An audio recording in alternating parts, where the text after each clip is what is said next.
나는 아브라함가 사람입니다. 아브라함 집안 사람입니다. 라는 주제로 함께 하나님의 말씀을 나누기를 원합니다. 육체의 삶을 사는 동안 가장 중요한 문제는 구원이라고 저는 생각을 합니다. 내가 얼마나 넓은 집에 사느냐, 그리고 얼마나 기름지고 윤택하고 좋은 것 먹고 입고 마시면서 내가 살아가느냐의 무게보다 내 육신의 연수가 다하고 끝을 맺을 때에 내가 영원한 천국에서 하나님과 함께 영원히 살 수 있느냐의 문제와 무게가 비교할 수 없을 정도로 더 중요하다라고 저는 말씀을 드리고 싶습니다. 그런데 인간의 구원의 문제를 얘기할 때에 가장 큰 걸림돌이 되는 것이 바로 죄의 문제예요.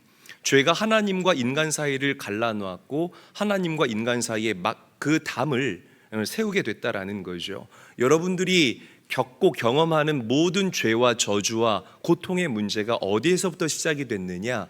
우리 사람의 죄에서부터 시작이 됐다라는 것입니다. 그래서 성경 로마서는 우리 인간의 현 주소에 대해서 명확하게 이야기를 하고 있어요. 모든 사람이 죄를 범하였음에 하나님의 영광에 이르지 못하더니, 이게 바로 우리 인간의 애드레스, 영적인 주소, 삶의 주소라고 성경은 이야기하고 있다는 거죠. 자, 우리가 이 죄의 문제를 해결해야 되잖아요. 그런데 이 죄의 문제를 해결하기 위해서 세상은 저와 여러분들에게 율법이라는 것을 제시합니다. 율법이라는 것은 내 노력과 내 공로로 이 죄의 문제를 씻을 수 있다라고 주장하는 거예요. 내가 한 일, 내가 하는 예배, 내가 하는 헌금, 내가 하는 믿음 생활, 이 모든 것들로 내가 하나님께 의롭다라고 인정받을 수 있다라고 주장하는 것이 바로 율법주의입니다. 내 노력과 내 공로로 말미암아 내가 하나님과 올바른 관계를 맺을 수 있다라고 이야기하는 것이죠. 자, 그런데 성경은 이와 반대로 저와 여러분들에게 믿음의 길을 제시를 하고 있습니다. 하나님의 말씀인 성경은 우리에게 명확하게 이야기를 해요. 우리 인간의 힘과 능력으로는 도저히 죄의 문제를 해결할 수가 없다. 그래서 하나님께서 이 죄와 율법의 저주를 우리에게서부터 해결하시고 완벽하게 해소시켜 주시기 위해서 당신의 아들 예수 그리스도를 이 땅에 보내셨고, 그분에게 여러분들의 모든 죄와 저주를 담당시키시고 십자가에서 죽게 하시고 다시 살게 하셨다. 누구든지 이 예수 그리스도를 내 인생의 주로 믿고 영접하고 시인하면 구원을 얻는다. 할렐루야. 이게 바로 성경이 저와 여러분들에게 얘기하는 복음, 믿음의 길이라는 거죠. 유대교는 철저하게 율법을 강조합니다. 율법으로 구원받을 수 있다라고 얘기를 해요. 제가 불교를 한 6개월 정도 공부를 했습니다. 하도 불교 하길래 도대체 다른 사람 얘기만 들어서는 모르잖아요. 그러니까 이 불교도 한계가 너무나 명확한 거예요. 불교도 팔정도라는 것을 얘기를 하면서 나의 고행과 또 나의 참선을 통해서 계속해서 이 진리를 찾기 위해서 내가 노력하면 결국에는 열반의 경지에 올라갈 수 있다. 이게 불교에서 말하는 이 천국을 얘기를 하는 거거든요. 사실은 말이 안 되는 얘기입니다, 여러분. 그러니까 이 삶의 지혜자의 수준에 그치지 못한다라는 거죠. 이슬람교도 율법을 지킴으로 구원받는다라고 저와 여러분들에게 이야기를 하고요. 이 힌두교에서는 운명이라고 얘기를 하고 업보를 이야기를 합니다. 그래서 여러분들의 자녀들이 복을 받기 위해서는 내가 이 땅을 살아가는 동안 열심히 덕을 쌓아야만 그게 다 자녀들에게로 간다. 이런 식으로 힌두교가 이야기를 하고 주장합니다. 그러니까 이 종교의 뿌리들을 여러분 보면, 제가 방금 말씀드린 이 종교의 뿌리들을 보면 한 점으로 모아져요. 뿌리가 같다라는 거죠. 그런데 우리가 믿는 예수 그리스도, 그리고 기독교 신앙은 너무나 달라요. 할렐루야. 자, 이렇게 이야기를 합니다. 갈라디아서 3장 10절 말씀 함께 읽어보겠습니다. 시작. 무릇 율법 행위에 속한 자들은 저주 아래에 있나니 기록된 바 누구든지 율법책에 기록된 대로 모든 일을 항상 행하지 아니하는 자는 저주 아래에 있는 자라 하였음이라. 자, 우리 빨간 글씨 다시 한번 읽어볼게요. 시작. 율법 행위에 속한 자들은 저주 아래에 있나니. 자, 율법. 왜 우리가 율법을 지킵니까? 바르게 살기 위해서, 똑바로 살기 위해서 율법을 지키죠. 자, 그런데 바르게 살고 똑바로 살기 위해서 지키는 이 율법이 왜 우리에게 저주가 된다라고 성경이 이야기를 하느냐? 자, 그 이유는 율법의 기능과 목적 때문에 그렇습니다. 여러분, 다시 한번 강조하지만 율법은 우리 성도님들을 구원하기 위한 하나님의 도구와 제도적 장치가 아니라는 거죠. 기억하셔야 됩니다. 율법은요, 우리의 죄가 무엇인지를 가르치고 우리에게 알려주는 기능과 역할을 한다라는 거죠. 십계명 알죠? 대표적인 율법 중에 율법 아닙니까? 나 외에 다른 신을 섬기지 말라, 우상을 만들지 말라, 하나님의 이름을 망령되이 일컫지 말라, 안식일을 거룩하게 지켜라, 내 부모를 공경하라, 살인하지 말라, 간음하지 말라, 도둑질하라, 뭐 이런 식으로 계속 쭉쭉쭉쭉 하지 말라는 것들을, 또 하라는 것들을 우리에게 가이드해 주고 있다라는 거예요. 자, 그런데 문제는 이 율법을 100% 다 지킬 수 있는 사람이 없다라는 겁니다. 자, 여러분 손 한번 들어보세요. 해당되시는 분들, 나는 살아가면서 이 10계명 한 번도 어긴 적 없이 다 지켰습니다. 있나요? 없다라는 거예요. 저도 여기에 속하지가 않아요. 이 10가지의 계명조차도 완벽하게 지키는 사람이 없는데 그 무수히 많은 수백 수천 가지 율법들을 여러분들이 어떻게 다 지키면서 살아갈 수 있겠느냐라는 거죠. 근데 문제는 이 율법이 우리에게 죄가 무엇인지 알려주는 기능과 목적을 하는데요, 이 율법에 매어 살아가지 않습니까? 그러면 그 사람은 계속해서 율법의 참소에 걸려 넘어지게 됩니다. 너 이거 지키지 못했잖아. 너는 죄인이야. 야, 너 주일 한번 빼먹었잖아. 너는 죄인이야. 너 지옥 가. 야, 너 어제 엄마한테 거짓말해가지고 책 산다고 뻥치고 그거 가지고 뭐 친구들하고 사 먹었잖아. 너 죄인이야. 너 지옥 가. 계속해서 율법이 여러분들을 찌르는 그 죄의식과 정죄와 죄책감 때문에 견딜 수 없이 그 사슬에 속박되어서 살아간다라는 거죠. 옆 사람 한번 바라보시면서 물어볼게요. 당신은 율법 앞에서 100% 떳떳합니까? 물어보세요 한번. 그래, 인사 잘 못하겠죠 여러분. 인사 잘 못할 겁니다. 이게 사실은 100% 떳떳한 사람 없기 때문에 그래요. 조금 더 자신감을 가지고 물어볼까요? 분명히 대답은 뻔하지만 당신은 율법 앞에서 100% 떳떳하십니까? 한번 물어보세요. 부끄러워하지 마시고. 네, 역시나 잘 못 물어보시는 것 같아요. 자, 그런데 성경을 보면 하나님께서는 율법에 매어져 있는 우리 인생을 향하여서 놀라운 해답을 허락하십니다. 갈라디아서 3장 13절 말씀 함께 읽어보도록 하죠. 함께 읽습니다. 시작. 그리스도께서 우리를 위하여 저주를 받은 바 되사 율법의 저주에서 우리를 속량하셨으니 기록된 바 나무에 달린 자마다 저주 아래에 있는 자라 하였습니다. 아멘.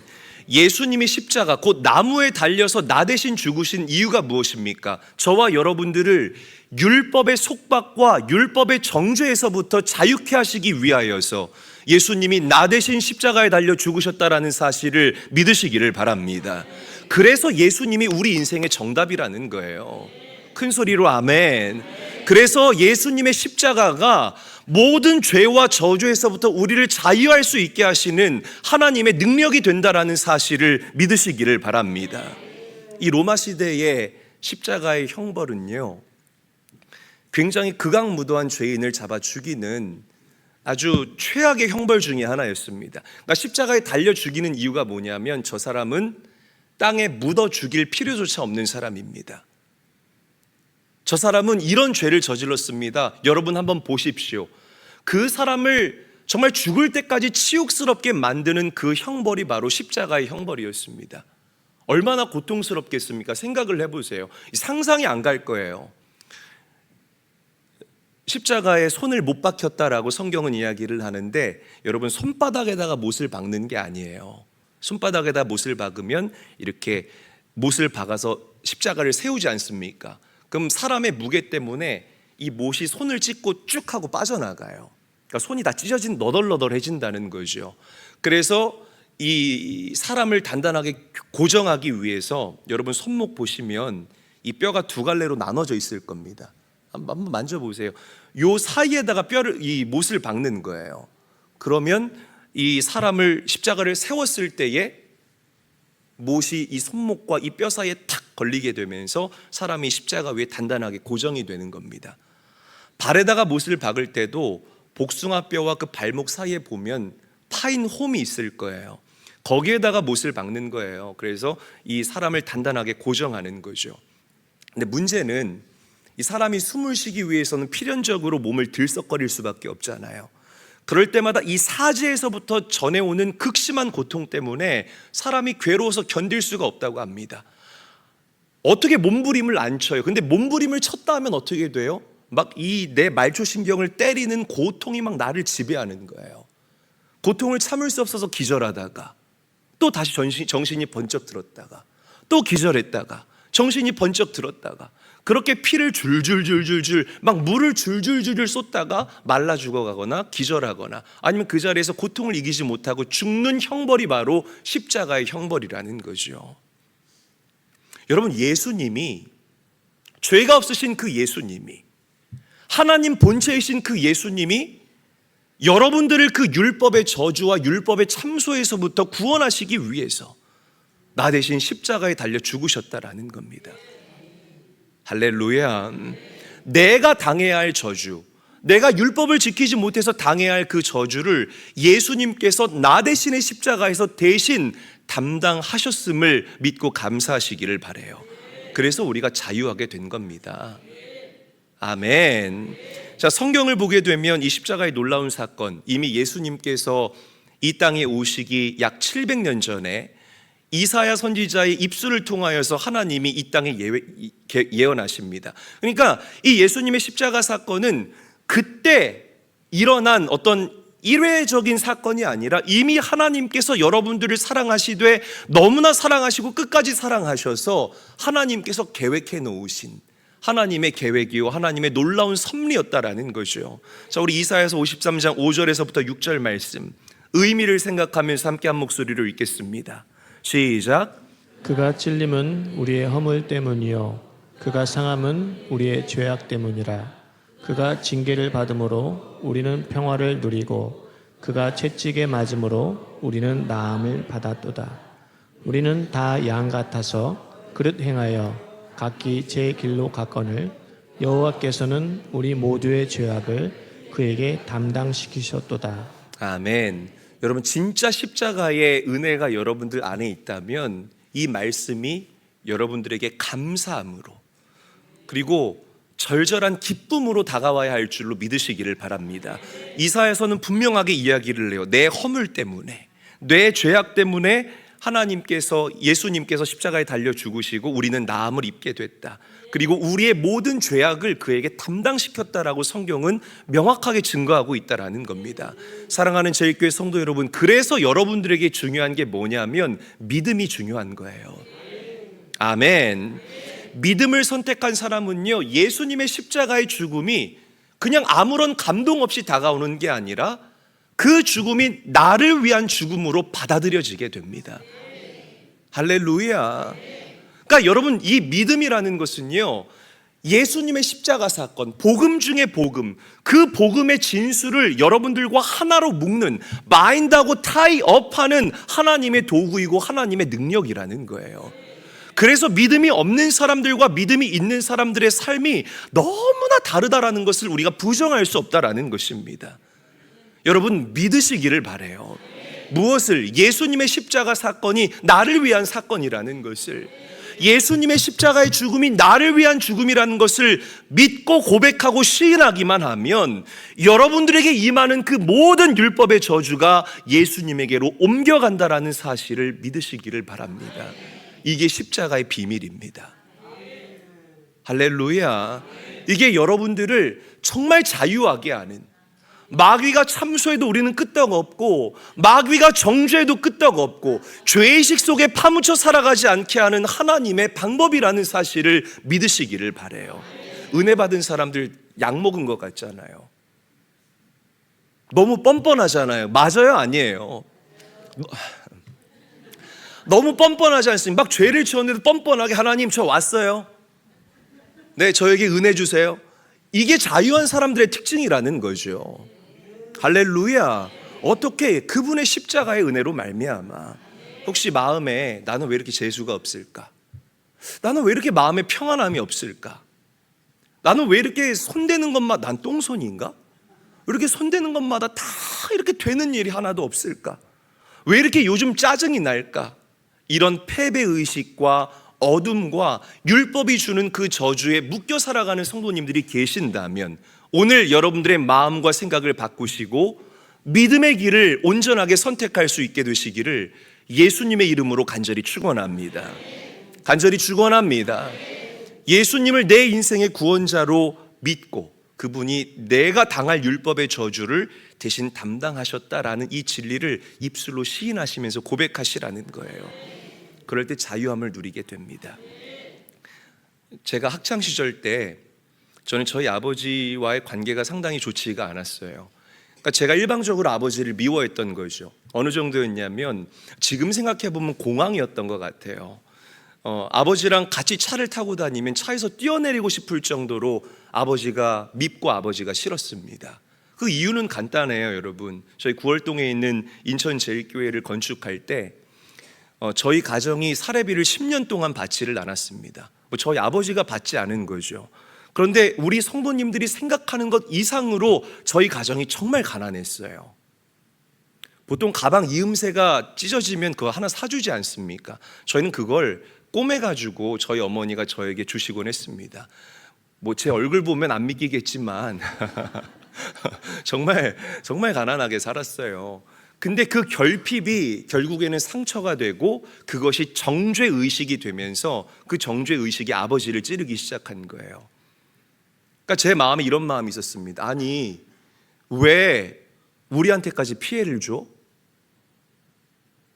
아니, 영광은 본인이 다 받으면서 왜 우리가 못 입고 못 먹고 그렇게 난 학원도 다니고 싶은데 공부 굉장히 곧잘 했거든요, 여러분. 학원 그 갈망이 있잖아요. 선행하고 싶은 그런 갈망이 있어요. 공부 잘하는 학생들은 모르시겠지만 남들은 이미 방학 동안에 진도를 이만큼 빼놓는데 나는 그게 안 되니까 그 뒤처진다라는 걸 막 견딜 수가 없는 거예요. 그런 욕심이 좀 제가 있었습니다. 그러니까 자꾸만 그 아버지를 향한 원망과 불평이 제 마음을 어렵게 만드는 거예요. 한 번은 저희 어머니가 저를 붙잡고 막 우시면서 이런 말씀을 하신 적이 있습니다. 제이라, 엄마 아빠가 지금 이렇게 사는 것 그리고 이렇게 하는 것은 훗날 미래의 너희들을 위한 그리고 너희들을 위해서 하나님께 심는 거야 라고 이야기를 하셨어요. 아멘이 되시지만 여러분, 저는 심긴 뭘 심어? 이런 마음이 가득했습니다. 당연하죠, 여러분. 그렇잖아요. 제가 만약에 그때 그 영적인 비밀과 영적인 세계를 깨달았다면 지금보다 더 대단한 그런 목회자가 됐겠죠. 전혀 모르겠는 거예요. 지금 나에게 중요한 건 뭐예요? 나이키 신발. 지금 나에게 중요한 건 뭡니까? 찢어지지 않은 가방. 지금 나에게 중요한 건 뭐예요? 남들 다니는 저 학원 나도 다니는 것. 이게 저한테 너무 중요한 이슈였던 거예요. 그 믿음의 세계관, 영적인 세계관이 도저히 이해가 되지를 않는 겁니다. 그런데 제 안에 예수님이 인격적으로 들어오셨잖아요. 그리고 성령께서 저를 조명해 주시니까 그 믿음의 세계가, 답답했던 믿음의 세계가 풀어지기 시작하는 겁니다. 어느 날 기도하는데 아버지의 축 처진 어깨를 하나님께서 영화의 씬처럼 보여주시는 거예요.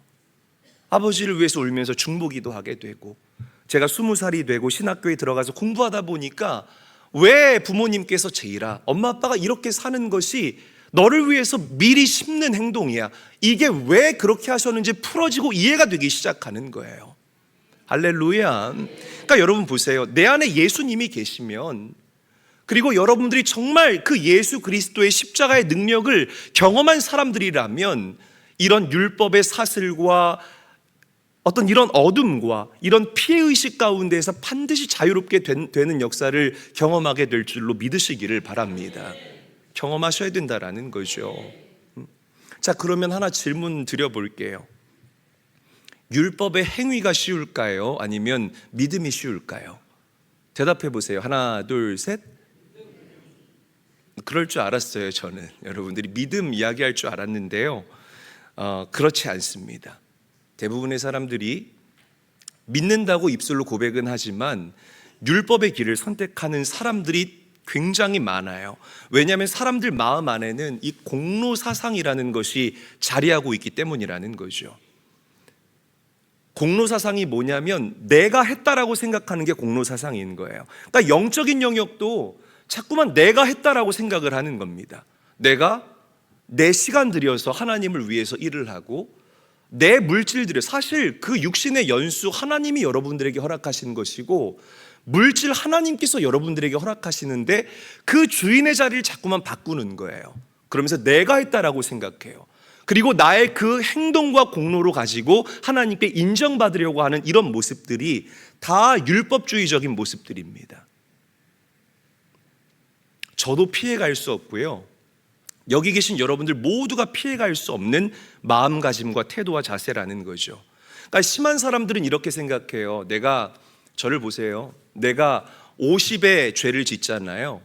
그러니까 50의 죄를 짓는다는 게 이겁니다. 우리가 일상을 살아가면서 이게 좀 필연적으로 나에게 이득이 되는 길을 선택해야 될 때가 있잖아요. 또 저만 그래요? 대답을 좀, 반응을 좀 해요. 까딱까딱 하시더니 좀 어떻게 좀 해봐요. 네. 그러니까 필연적으로 예수님이 기뻐하시는 길보다는 나에게 이득이 되는 그런 길을 선택할 때가 있어요. 그리고 이걸 가지고 합리화합니다. 하나님, 어쩔 수 없는 거 알죠? 한 번만 눈 감아주세요. 그냥 이번만 넘어가 주세요. 제가 더 잘할게요. 아시잖아요. 그리고선 실제로 잘해요. 정말 열심히 그 환경이 주어지게 되면 열심히 주어진 일에 최선을 다해서 봉사하고 예배하고 기도하고 헌금도 한다라는 거죠. 80의 공로를 쌓아요. 그럼 이걸 상쇄시키면 얼마가 남아요? 30의 공로가 남잖아요. 그러면 우리가 믿는 하나님은 자비로우신 하나님이고 은혜로우신 하나님이기 때문에 내가 한 이 선행, 하나님 내가 어떻게 했는 줄 아시죠? You know that, right?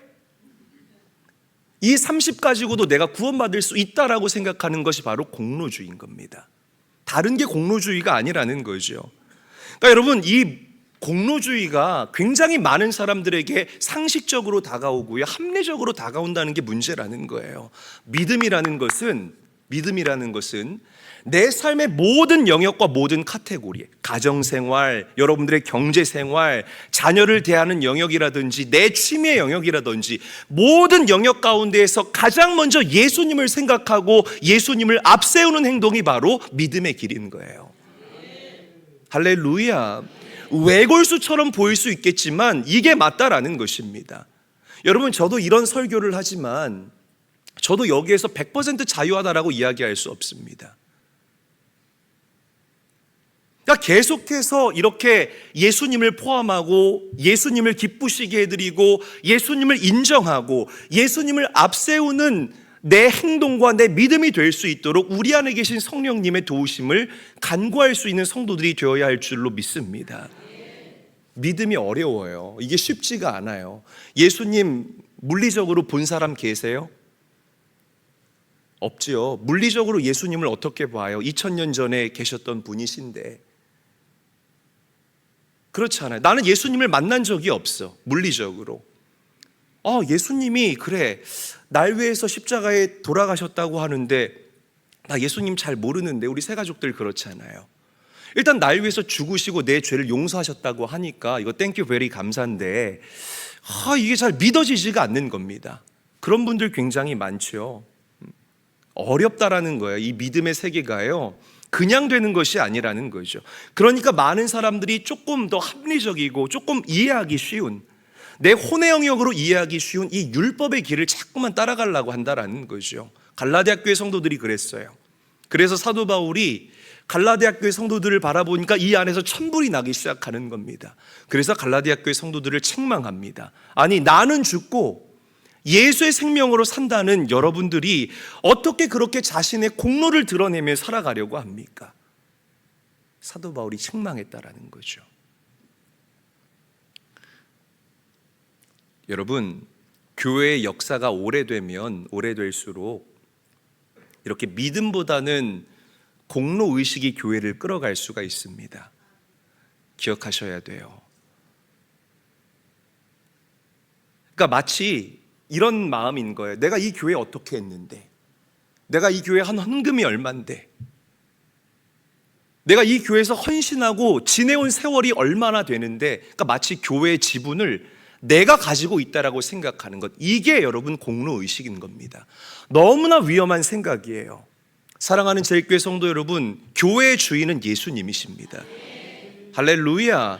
이 교회론이 여러분들에게 정리되고 정렬되지 않으면 자꾸만 이 사람이 교회에 왕노릇하게 되고 자꾸만 사람이 예수님보다 앞서가게 되는 이런 영적 오류들이 교회에서 일어나게 됩니다. 내가 어떻게 했는데, 나 이 교회 장로야, 이 교회 100년 된 교회인데 내가 이 교회 장로야, 우리 아버지도 장로였어. 이게 뭐가 중요하냐 이 말이에요. 예수님이 주인 되시는 것 외에 우리 인생에 그 어떤 것도 앞서갈 수 없고 중요한 것이 없다라는 사실을 우리 성도님들이 명심하셨으면 좋겠습니다. 여러분, 다시 한번 우리 사랑하는 제일교회 성도님들에게 권면드립니다. 항상 여러분들 삶의 영역에서 예수님을 앞세우시고 예수님을 포함하시고 내가 과연 이런 결정을 할 때에 예수님께서 기뻐하실까? What would Jesus do? 예수님이라면 어떻게 하실까를 항상 생각하시면서 결정하고 행동할 수 있는 진짜 믿음의 사람, 입으로만 아멘 아멘 하는 사람이 아니라 진짜 믿음의 결단과 선택을 할 수 있는 참 믿음의 사람으로 빚어져 가시게 되시기를 주님의 이름으로 간절히 축원합니다. 그럴 때 하나님의 영광이 여러분들을 물이 바다덮음같이 뒤덮게 되는 기가 막힌 역사가 일어날 거예요. 그 책 중에 치킨 숲 포 더 소울이라는 책이 있습니다. 영혼을 위한 닭고기 수프라고 한국말로는 번역이 된 책인데, 이 책의 내용을 잠깐 설명을 드릴게요. 아주 오래된 책인데요, 한 대학생이 친구의 전도로 인해서 이 안에 복음을 접했어요. 그런데 너무나 이 예수님에 대한 궁금증이 생겨서 견딜 수가 없는 겁니다. 그래서 학교 앞에 있는 바로 길 건너 가면 보이는 그 교회에 가기로 이제 마음에 결정을 한 거예요. 그런데 이 젊은 청년이, 미국 이야기예요, 젊은 청년이 교회 문화를 하나도 모르는 거예요. 완전 이 생자 초신자인 겁니다. 그래서 평소 입고 있던 막 다 찢어진 그 넉마가 된 청바지와, 남자인데 머리는 막 산발로 해서 막 이렇게 좀 묶고 가지, 위로 이렇게 탁 해서 묶고 가면 얼마나 예뻐요. 묶고 가지고 다 산발로 해가지고 막 주렁주렁 달고 그러고 교회를 간 거예요. 근데 일찍 가면 좀 좋은데 늦게 간 겁니다. 그럼 늦게 가면 여러분들 생각이 어디 앉아야 돼요? 그럴 줄 알았어요. 다 뒤에 앉아야 된다고 생각하잖아요. 이 청년이 이렇게 앉을 데가 없나 어디 이렇게 보다가 중앙으로 뚜벅뚜벅 걸어 나오더니 그 중앙 빨간색 카페트 위에 털썩 주저앉더래요. 그러니까 우리로 말하면 이 통로에 앉는 거예요. 그랬더니 이 성도님들이, 홀리한 성도님들이, 거룩한 성도님들이, 어머 어떻게 저렇게 앉을 수가 있어, 예배 방해되는데, 늦게 왔으면 뒤로 좀 찌그러져 있을 것이지, 어떻게 그렇게 앞으로, 막 이런 식으로 막 쑥덕쑥덕되기 시작했대요. 그러니까 여러분, 미국의 성도들이, 그 개방적인 사람들이 그렇게 쑥덕될 정도면 상당히 이 청년의 행동이 거슬렸다라고 저는 생각을 해봅니다. 그런데 그 순간에 한 나이가 지긋이 드신 어떤 할머니 집사님이 지팡이를 짚고 일어서서 그 청년에게로 다가가기 시작했대요. 사람들 마음 가운데 어떤 마음이 들었냐면, 너 이제 죽었다, 이런 마음이 들더래요. 그런데 그 할머니 집사님이 그 청년의 등짝을 때리기보다는 그 청년 옆에 같이 털썩 주저앉더랍니다. 그리고 예배 드리는 내내 성경책 갖고 왔을 리가 없어요. 그죠? 찬송가를 펴서 같이 찬양을 부르고, 말씀을 읽을 때는 같이 말씀을 펴서 그렇게 같이 말씀을 읽고, 그리고 기도할 때에는 이 청년 등에 손을 얹고 같이 기도해 줬다는 거예요. 근데 그날 그 교회에 있는 많은 성도들이 목사님의 설교 말씀보다는 이 할머니 집사님의 그 사랑과 그 섬김에 너무나 큰 감동과 은혜를 받았다는 이야기가 있습니다. 여러분, 우리와 다른 그 청년을 일방적으로 혐오한 것이 아니라 정말 예수님의 마음을 품고 친절과 사랑과 온유함으로 그 청년을 대했다라는 거죠. 사랑하는 제일교회 성도 여러분, 율법이 여러분들을 이끌면 우리는 그 사람을 이상하다고 손가락질했을 거예요. 그렇잖아요. 야, 뭐 어떻게 저렇게 하고서 교회를 오냐? 이게 율법의 잣대거든요. 그러나 예수님이 여러분들 안에 계시고 사랑이 여러분들을 이끌잖아요. 우리 제일교회 성도들은 반드시 그 인생 가운데 사랑의 열매를 맺게 되는 은혜를 경험하게 될 줄로 믿습니다. 할렐루야. 그 율법의 기준 앞에서 그 도마 위에 사람들을 올려놓고 난도질 하지 마시고 여러분들이 먼저 구원의 은혜를 경험했잖아요. 내가 먼저 구원의 은혜를 경험한 사람답게 많은 이들을 예수님의 마음과 예수님의 시선으로 바라볼 수 있게 되시는 우리 사랑하는 제일교회 모든 성도님들이 될 수 있기를 주님의 이름으로 간절히 축원합니다. 우리 옆 사람 바라보고 인사하죠. 율법의 사람이 아니라 믿음의 사람이 됩시다라고 인사합니다.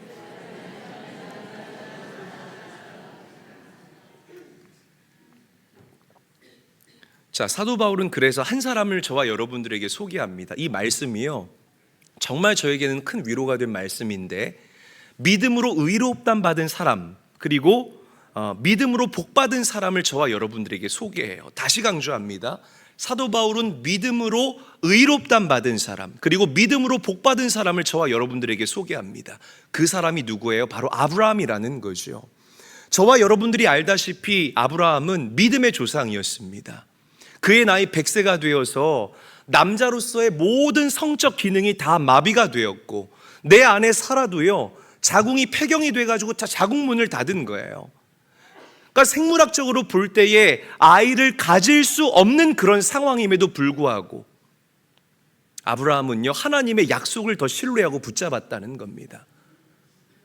팩트는 뭐예요? 우리 가정과 가문은 아이를 생산할 수 없다는 것이 바로 아브라함의 필드이고 아브라함의 팩트라는 거죠. 그런데 아브라함은 그 문제와 현상에 집중한 것이 아니라, 아브라함아, 내가 너의 후손을 저 하늘의 별과 같이 또 땅의 모래알과 같이 왕성하게 하겠다라는 그 하나님의 약속을 신뢰했다라는 겁니다. 아멘. 이게 아브라함의 믿음이었다라는 거예요. 하나님께서 이 아브라함의 믿음을 보고 감동하십니다. 그리고 아브라함에게 그 믿음으로 말미암아 의롭다라고 칭찬을 하셨다라는 거고 인정을 하셨다라는 것이에요. 할렐루야. 할렐루야. 그리고 아브라함에게 굉장히 중요한 약속을 합니다. 갈라디아서 3장 7절 말씀 함께 한번 읽어보도록 하죠. 한 목소리로 읽습니다. 시작. 그런즉 믿음으로 말미암은 자들은 아브라함의 자손인 줄 알지어다. 그래요. 믿음으로 말미암은 자들, 즉 율법의 길이 아니라 믿음의 길을 선택하는 사람들은 다 아브라함의 자손이라는 것입니다. 여러분, 이 말씀이요, 정말 기가 막힌 말씀이에요. 아브라함 집안 사람이라는 거죠. 믿음의 길을 선택한 여러분들, 아멘이 안 되세요? 기쁘지 않으십니까, 여러분? 아브라함 집안 사람. 그러니까 우리가 보통 이 재벌집들을 부를 때 뭐 삼성가, 현대가 사람들 이렇게 부르잖아요. 이 재벌가들은 이 대를 지나도요, 그 재벌들이 가지고 있는 물질과 그들의 명예와 그리고 이 모든 좋은 것들이 계속해서 계승되어지는 특징을 가지고 있다라는 겁니다. 여러분, 우리는 삼성과 현대가 부럽지가 않아요. 우리는 아브라함과 사람들임을 믿으시기를 바랍니다. 아멘. 하나님께서 아브라함에게 주신 약속, 그 약속이 여러분들의 약속이 되고, 어떻게 하면? 우리가 믿으면. 하나님께서 아브라함에게 주신 그 축복이 누구의 축복이 됩니까? 나의 축복이 되는 놀라운 역사가, 그 놀라운 영적인 신분의 변화가 우리에게 하나님의 선물로 주어지게 된다는 것이에요. 가슴에 손을 얹고 저를 한번 따라할까요?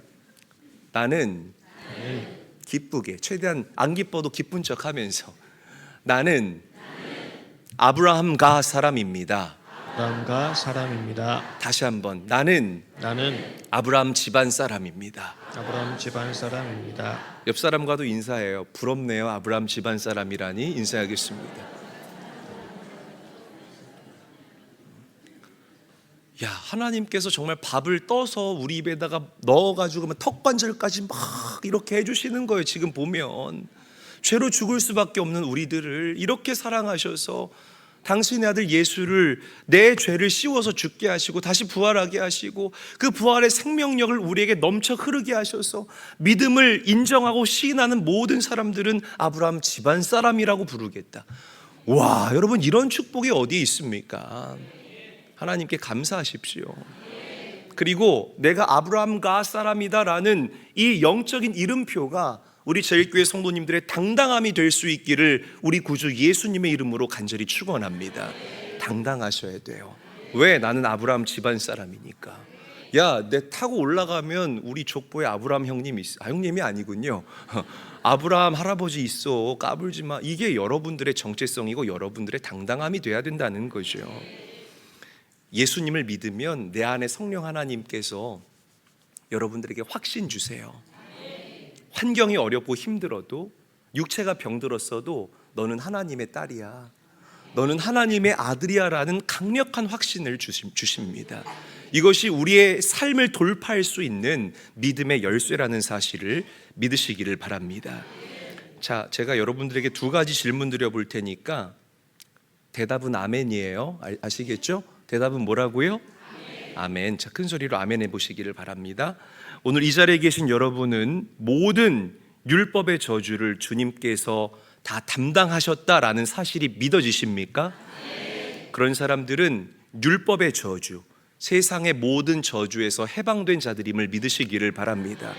하나 더 질문 드릴게요. 우리 성도님들은 나는 죽고 예수님이 내 안에 사신다라는 이 진리를 믿고 십자가에 달리신 예수 그리스도를 따라 사시겠습니까? 할렐루야. 그런 사람들은 아브라함 자손의 복을 누리게 될 줄로 믿으시기를 바랍니다. 말씀을 정리할게요. 여러분, 율법, 나의 행위, 나의 의를 드러내려고 하지 마세요. 끽해봐야 내 크기의 일밖에 경험하지 못합니다. 그것이 절대로 하나님 앞에 의롭다라고 인정받을 수 있는 여러분들의 믿음이 될 수가 없습니다. 오직 예수 그리스도를 앞세우시고 그분을 신뢰하시고 나에게 주어진 환경을 바라보기보다는 하나님의 약속을 이해가 되지 않아도 신뢰하실 때에 반드시 하나님 크기의 일들이 여러분들의 인생을 지배하는 역사가 일어나게 될 줄로 믿으시기를 바라요. 여러분, 예수님과 함께 동행하는 이 길이 너무나 행복합니다. 그 행복을 경험해 보시기를 바랍니다. 누려보시기를 바랍니다. 율법의 속박에서 자유할 수 있는 사랑하는 제일교회 모든 성도님들 되시기를 우리 구주 예수님의 이름으로 간절히 축원합니다.